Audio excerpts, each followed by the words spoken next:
जिस तरह मियां नवाज शरीफ साहब ने कहा ना कि साकिब निसार ये आज नून लीग के कारकुनों ने रद्दी की टोकरी में आपका फैसला डाल दिया है, इसी तरह एक अदालत अवाम की है। ऐसे अवाम की अदालत ने 8 फरवरी को इमरान खान को ब्लैंकेट चिट दी है, एक इम्यूनिटी दी है कि वो बरी हैं।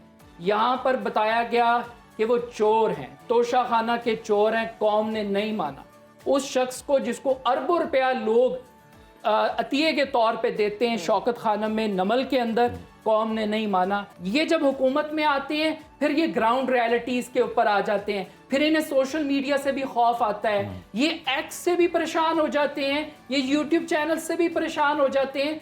और फिर जब ये सारी सूरत हाल आती है तो ये बुनियादी तौर पे ब्लेम गेम में चले जाते हैं, इंस्टीट्यूशंस को लड़ाते हैं। में ज्वाइन किया है तज्जियाकार हैं अब्दुर्रहमान खान साहब, बहुत शुक्रिया आपके वक्त का। कैसे हैं आप? अल्हम्दुलिल्लाह, आप बताएं खैरियत से? अल्हम्दुलिल्लाह, we are good. Nawaz Sharif जो है पार्टी सदारत की कुर्सी पर बैठ चुके हैं बिला मुकाबला, कैसे देख रहे हैं आप? मामला बेहतर होंगे, सियासत बेहतर होगी उनकी? बिस्मिल्लाहिर्रहमानिर्रहीम। सबसे पहले तो ये बड़ा इम्पॉर्टेंट है कि मियां नवाज शरीफ साहब जो कि चौथी मरतबा वज़ीर आज़म बनने की ख्वाहिश लेकर पाकिस्तान आए थे, वो वज़ीर आज़म तो नहीं बन सके, लेकिन इतनी तवील जद्दोजहद के बाद कम से कम वो पार्टी के सरबराह ज़रूर बन गए।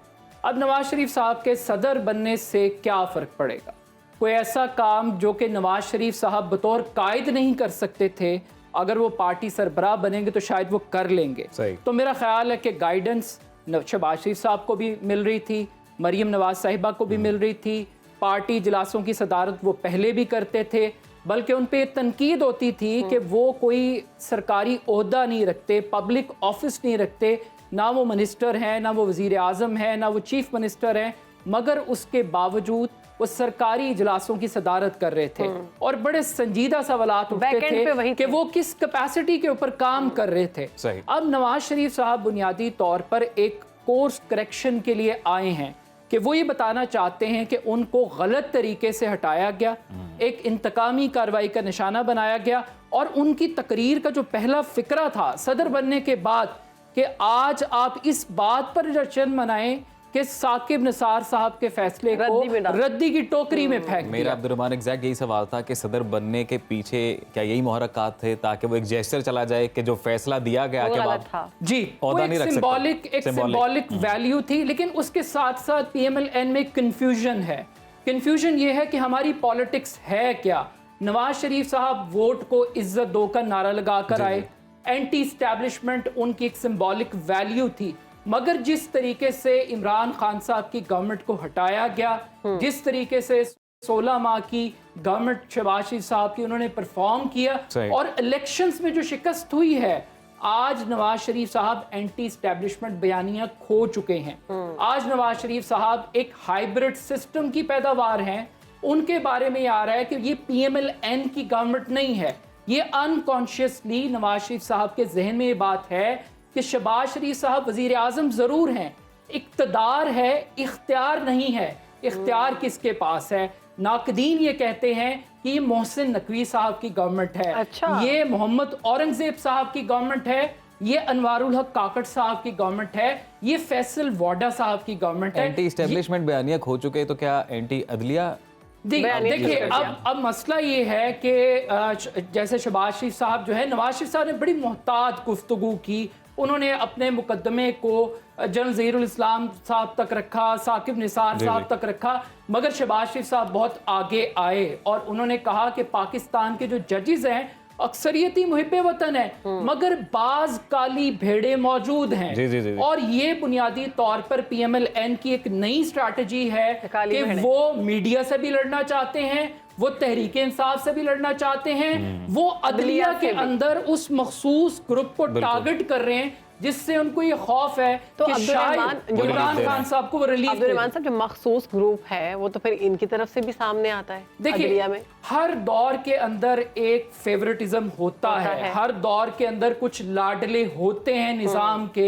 एक बड़ी बदकिस्मती की बात है कि साकिब निसार साहब इमरान खान साहब को सूट करते थे तो तारीफें होती थी। आज की अगर जुडिशरी को तनकीद बनाई जाती है, ये पिक एंड चूज है। अगर आप मेरे हक में फैसला देंगे तो आप बहुत अच्छे जज हैं, लेकिन अगर आप मेरी ख्वाहिश के बरखिलाफ फैसला देंगे तो मुझे आप पसंद नहीं है, लेकिन फिर अब्दुल आप रहमान, कॉम्प्रोमाइज। अगर इन फैसलों के ऊपर सियासी बयानी की बुनियाद बनाई जाए, ये कितना डेंजरस प्रेसिडेंट हो सकता है? ये बड़ा खतरनाक है कि हम अदारों की आज़ादी की बात करते हैं, इंडिपेंडेंस ऑफ जुडिशरी की बात करते हैं, मगर हम ये चाहते हैं कि ये हमारे ताबे हों, हम कंट्रोल करना चाहते हैं। देखिए ना आज क्या हो रहा है कि एक पार्टी से उसका सिंबल ले लिया गया, सही, एक पार्टी को इलेक्शन कैंपेन से आउट करने की कोशिश की गई, जुडिशरी को इस्तेमाल किया गया और मियां साहब खुद विक्टिम हैं कि उनको डिस्क्वालीफाई किया गया सही। और उनके साथ वो कुछ हुआ जो आज तहरीक इंसाफ के साथ हो रहा है। तो कैरेक्टर बदल रहे हैं, स्क्रिप्ट नहीं बदल रहा पाकिस्तान की पॉलिटिक्स में। इन्होंने कहा कि अदलिया में काली भेड़ें मौजूद हैं, तो सियासतदानों में काली भेड़ें नहीं है? जी, सियासतदान देखिए बात यह है कि आप अगर तो असूल की पॉलिटिक्स करें,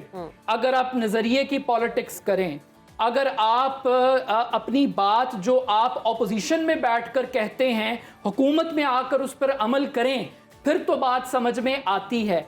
लेकिन अगर आप इक़्तिदार में आने के लिए आप कहें महंगाई है और हम कौम को महंगाई से निजात देने के लिए लेकर आ रहे हैं, हमें आप इक़्तिदार में वेलकम करें और हम तहरीक अदम एतमाद लेकर आते हैं। लेकिन जब आप इक़्तिदार में आते हैं, आप क्या करते हैं?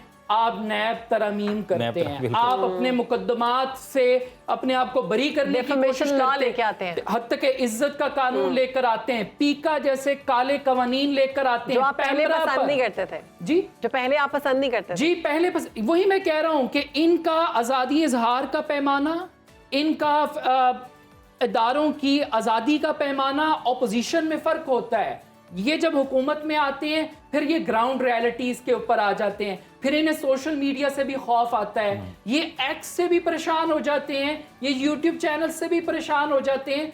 और फिर जब ये सारी सूरत हाल आती है तो ये बुनियादी तौर पे ब्लेम गेम में चले जाते हैं, इंस्टीट्यूशंस को लड़ाते हैं। सर मैं चाहता हूँ कि आप हमारी ऑडियंस के लिए जरा सिचुएशन थोड़ी और क्लियर करें, मेरे लिए भी करें, थोड़ी कन्फ्यूजन दूर हो कि एक जानिब हम देख रहे हैं कि कहा यह जा रहा है कि जी एक मखसूस मुबैना तौर पर अदलिया में एक तबका है जो मुबैना फैसलों के जरिए रिलीफ दे रहा है, तो दूसरी जानिब हम फैसले भी देख रहे हैं। भी थोड़ी देर पहले ब्रेकिंग आई है कि बरी किया गया एक और मुकदमे में बानी पीटीआई को, और इसी तरह से कुछ और केसेस में एतजाज़ एहसन का बयान है कि वो भी मुकदमात नल एंड वॉइड हो जाएंगे, बानी पीटीआई भरी हो जाएंगे। तो दूसरी तरफ नैब ऑर्डिनेंस भी आ रहा है और इस तरह से मामला भी चल रहे हैं, तो आपको क्या लगता है कि वो बरी होने से बानी पीटीआई के इनके लिए कोई खदशा है? ये क्या सिचुएशन है? देखिए, ये तो बड़ी ही एक सादा और सिंपल बात है। जिस शख्स की एक तस्वीर से आप खौफजदा होते हैं, आज इमरान खान साहब की पेशी है सुप्रीम कोर्ट में, नैब तरमीम का बड़ा इंपॉर्टेंट मुकदमा है, आप लाइव स्ट्रीमिंग नहीं कर रहे, नहीं दिखाएंगे, आप उस शख्स की तस्वीर से इतने खौफजदा हैं कि आप दिखा नहीं सकते, ऑल्दो कि उसका कोई जवाब हमारे पास मौजूद नहीं है। इमरान खान साहब अंडर ट्रायल नहीं है, इस वक्त पाकिस्तान का जुडिशल सिस्टम अंडर ट्रायल है। इद्दत में निकाह का जो केस था कल आपने देखा, किस मूवमेंट पे जाके जज साहब अलहदा हो गए और जिस ड्रामाई अंदाज के अंदर वो सब कुछ हुआ, जिस तरीके से अदलिया में मुदाखलत के हवाले से खतूत लिखे जा रहे हैं और उसके ऊपर गवर्नमेंट का जो रिस्पांस है, जिस तरीके से जुडिशरी को पगड़ियां उछालने का और फुटबॉल बनाने के मैसेजेस दिए जा रहे हैं, तो ये बुनियादी तौर पे पाकिस्तान के जुडिशल सिस्टम का इम्तिहान है। अब जहां तक नैब कवानीन की बात है, ये बात बड़ी इंपॉर्टेंट है। पाकिस्तान करप्शन में दुनिया में कहां खड़ा है? क्या हम इनकार कर सकते हैं कि हमारी सोसाइटी में करप्शन नहीं है? क्या? और करप्शन करता कौन है? साहिब इक़्तिदार लोग ही करते हैं, मैं और आप तो कर नहीं सकते। किसी ने तो पैसा लूटा है, किसी ने तो फंड्स खाए हैं इस मुल्क के। मगर इस मुल्क में हमेशा नारा एहतसाब का लगाया जाता है और फिर पॉलिटिकल विक्टिमाइजेशन के लिए इदारों को इस्तेमाल किया जाता है। आप पॉलिटिकल इंजीनियरिंग के लिए इस्तेमाल करते आए हैं इस मुल्क में नैब को। अब नैब को ठीक होना चाहिए, नैब की रिफॉर्म्स होनी चाहिए, मगर बदकिस्मती के साथ नैब को इस्तेमाल किया जा रहा है सियासी मुखालिफिन यही देखते हैं कि जब ये ऑपोजिशन में होते हैं तो नैब के खिलाफ कहते हैं कि इसको बंद कर देना चाहिए। ये जी, इनकी लॉजिक होती है कि नैब और पाकिस्तान इकट्ठे नहीं चल सकते, एहतसाब और जमहूरियत इकट्ठे नहीं चल सकते।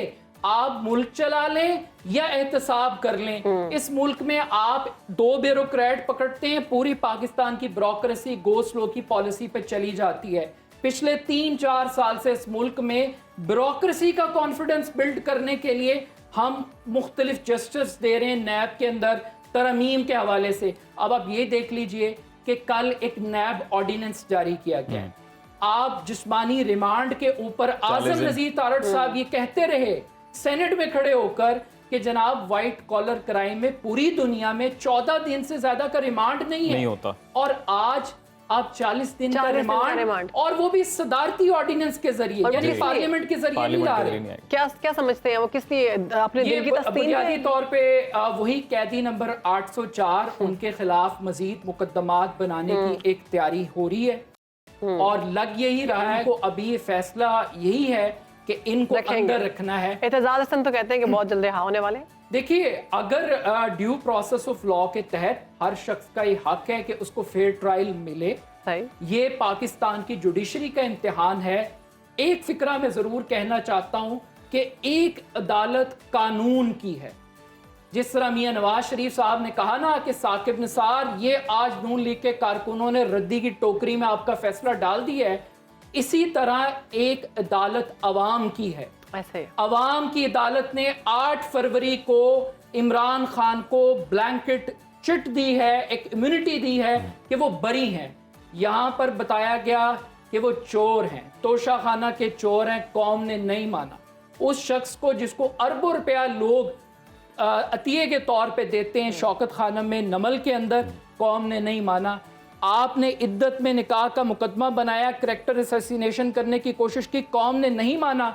खुद राना सनाउल्लाह, मियां जावेद लतीफ जैसे लोग वो ये कहते हैं कि अगर ये फैसले ना आते इलेक्शन से पहले तो नून लीग को इतना बड़ा डेंट ना पड़ता जो अब पड़ गया है। आपने इमरान खान साहब को एक विक्टिम कार्ड दे दिया है। वो तो ये भी सकता है ना कि अगर बिल्कुल मैरिट पे केस जिस तरह चल रहा है उसको चलने दिया जाए और ड्यू प्रोसेस अदालत भी फॉलो कर रही है, बिल्कुल ये सारे मामला तो बिल्कुल जो गिल्टी है उसको कानून के मुताबिक सजा मिलनी चाहिए, उसमें ऐसा नहीं है। लेकिन जब हुकूमत पैनिक होकर इस तरह के जेस्चर्स करती है तो फिर शायद कहीं ना कहीं बदनीयती का इजहार होता है कि आप देखिए ना कि एक शख्स है वो लाहौर में बैठा है और एक वाक़े के ऊपर जिस पे मैं भी मजम्मत करता हूँ, आप भी मजम्मत करते हैं, हम कहते हैं कि भाई 9 मई के जिम्मेदारों को आप सजा दें, सख्त से सख्त दें, लेकिन एक ही शख्स है, ये पॉसिबल नहीं है कि वो इस्लामाबाद में भी हो, वो पिंडी में भी हो, वो पेशावर में भी हो, वो मियाँ वाली के अंदर भी हो।